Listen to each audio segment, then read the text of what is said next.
पूरी की पूरी यहाँ दवाई, जो जीवन रक्षक दवाई थी वो गायब हो गई बिहार से, भारत से। अब कहीं भी किसी भी जगह पर जीवन रक्षक दवाई नहीं मिल रही। जो सबसे ज्यादा आज जिस दवाई की बाप हो रही है वो है इनकोसापेरिस, सोलूमेट्रोल, डेक्सोना, एस्कोरापिर एक्टिव, थाइलीन, एवरोनिन, इंट्रामेक्टिन। ये सारी दवाई कोरोना के लिए है, ये सारी दवाई संक्रमण बीमारी के लिए है, भारत से और बिहार से गायब हो गई।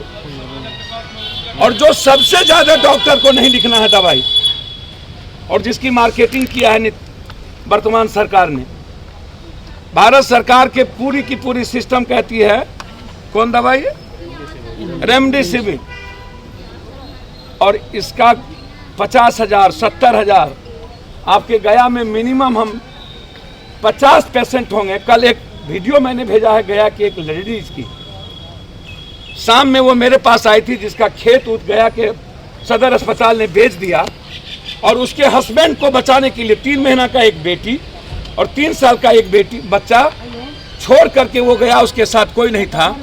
अंत में पप्पू यादव को उसको 2 रेमडेसिविर देना पड़ा उसके हस्बैंड को बचाने।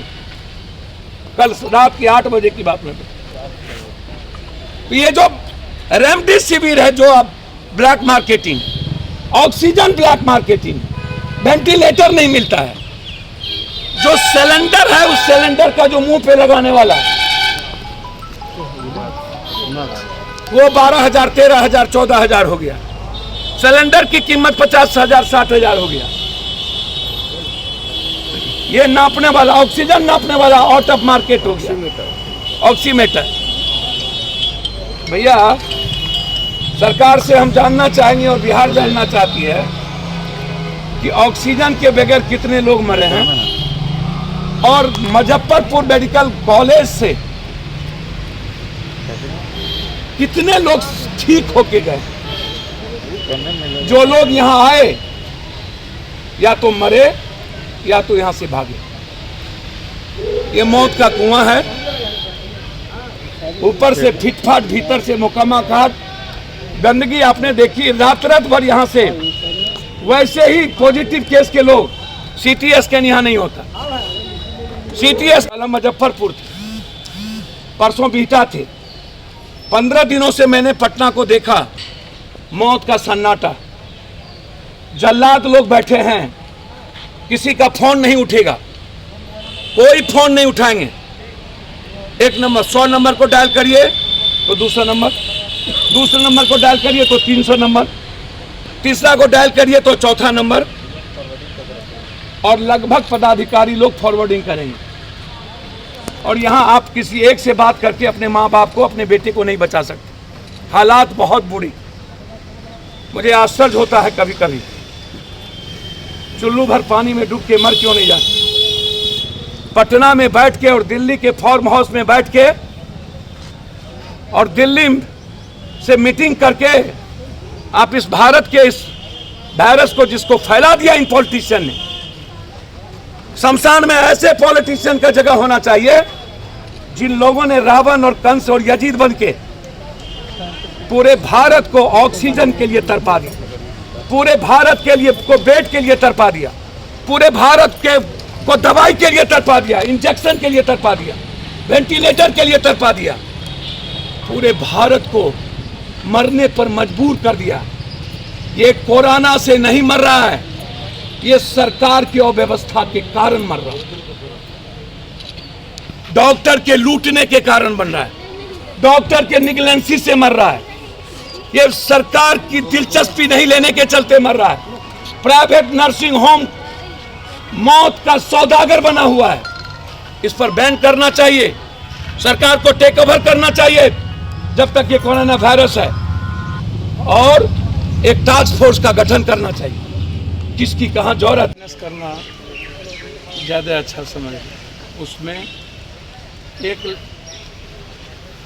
सजे हुए घाट पर मारने जलाने के लिए सरकार को घाट पर 15,000, 20,000, 6,000 से ऊपर रुपये मिलते और सरकार आंकड़ा छुपा रही है। एक दिन में 300 से 500 के बीच में लोग मर रहे हैं। पटना में मैं 2 घाट पे जाता हूँ तो लगभग 150 क्रॉस करते हैं ऊपर। जब हम गए थे उस वक्त 64 की गिनती थी और जब हम मुजफ्फरपुर मेडिकल इंस्टीट्यूट से लौट रहे थे तो वहाँ लगभग 48 मौत। तो 64, 48, 5 बजे तक मेरी गिनती। मुझे सबसे बड़ा चिंता इस बात का है कि सरकार मौत के आंकड़े को छुपा क्यों रही है। फर्स्ट, दूसरी बात, सरकार की जांच की प्रक्रिया इतनी धीमी क्यों है, जांच क्यों नहीं होती। सरकार के पास जांच के सेंटर नहीं। तो गया में 13,000 से लेकर के 15,000 के बीच अभी आंकड़ा आया और 150 यहाँ। अब कुछ जगहों पर जहाँ प्राइवेट नर्सिंग होम जो लुटेरे लोग बैठे हैं, जहाँ ऑक्सीजन की ब्लैक मार्केटिंग हो रही है, काला बाजारी हो रही है, लगभग ऑक्सीजन उन लोगों को जा रहा है जिनके पास वेंटिलेटर नहीं है। पूरे बिहार में 260 वेंटिलेटर है हमारे पूरे बिहार। अब सरकार को पहले यह बताए ना कि वाइट पैक कितना है, वेंटिलेटर कितना है। पहले आप ये बताएं कि आपके पास कई गुना ज़्यादा पेशेंट बढ़ गए और लिक्विड आपका ऑक्सीजन का है ही नहीं। राज्य सरकार के मंत्री कहते हैं कि अब मैं लगाऊंगा। पूरे झोपड़ी से लेकर सचिवालय तक मौत का सन्नाटा। गांव से लेकर के अस्पताल, अस्पताल से लेकर शमशान तक लाश ही लाश। तो सरकार को ये बताना चाहिए कि आपके पास बेड की कोई व्यवस्था नहीं है, जिसके चलते रात रात भर पेशेंट बैठे रह जाते हैं, मर जाते हैं, लौट के चला जाता है। नहीं मिलता। प्राइवेट नर्सिंग होम की क्या कैटेगरी है, नहीं देंगे। बाद में पैसे लेकर के सारे प्राइवेट नर्सिंग होम को ऑर्डर दे दिए। प्राइवेट नर्सिंग होम के पास कोई भी दवाई नहीं है, डेक्सोना नहीं है, विटामिन सी नहीं है, वेंटिलेटर नहीं है, ऑक्सीजन वो चोरी पर करते हैं और जाते ही उनका पैकेज है 35,000 से लेके 1 लाख रुपया कंप्लीट। कोरोना में अरबपति बनने की पूरी तैयारी, अगले बार में लखपति करोड़पति बना, इस बार अरबपति। और सरकार कंप्लीट कोलैप्स कर चुकी है। इतने दिनों के बाद हिंदुस्तान में ऑक्सीजन, और ट्वीट किया जाता है सरकार के द्वारा कि हमारे प्रयास से देश दुनिया के लोगों ने देने का मन बना लिया। जब हर घर की माँ और बेटा, भाई बहन डेथ कर गया, डर का वातावरण, भय का वातावरण, कंप्लीट रूप से पूरा देश तबाह हो गया। आम से लेकर के खास तक कोलैप्स कर गए। अभी यहाँ डिस्ट्रिक्ट जज यहाँ पर त्रिपाठी जी, अभी 2-2 लाश यहाँ पड़े हुए हैं। हर दिन मिनिमम 11-12 से 20 लाश यहाँ से जाती है हर दिन। ज्यादा अब 50 की बात हमारे लोग कर रहे हैं। अब आप सोचिए जिनका पेशेंट है वो 50 की बात कर रहे हैं। आपको आश्चर्य होगा, वेंटिलेटर यहाँ पर बंद है, खराब है, वेंटिलेटर नहीं के बराबर चल रहा है। आईसीयू रूम वार्ड में एक भी डॉक्टर नहीं जाते हैं चेक करने के लिए। तक नहीं आते, एक भी सीनियर डॉक्टर टच करते नहीं। बस नर्स एक बार जाके सुई लगा देगी, उसके बाद उसको जाने की जरूरत नहीं। पेशाब पड़ा हुआ है वार्ड में। अभी हमारे पत्रकार ने पेशाब देखा, वार्ड में पेशाब पड़े हुए हैं, बोतल में पेशाब पड़े हुए हैं।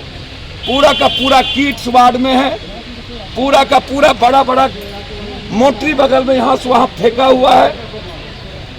सरकार बात करती है कि हम यदि लॉकडाउन करेंगे तो मानव चैन बनेगा। 12 मानव चैन, पूरी गंदगी यहाँ, और एक लोगों को कोई देखने वाला नहीं, और रिश्तेदार के अटेंडेंट मजबूरी में बेचारे अपने पेशेंट को ऑक्सीजन लगाने के लिए कोई नर्स नहीं जाता आपके यहाँ। अब जो अटेंडेंट के पेशेंट यहाँ से सब्जी मार्केट जाएगा, जो घर जाएगा, ये मानव चैन होगा कि ये पहुंचाएगा? फर्स्ट। सेकेंड,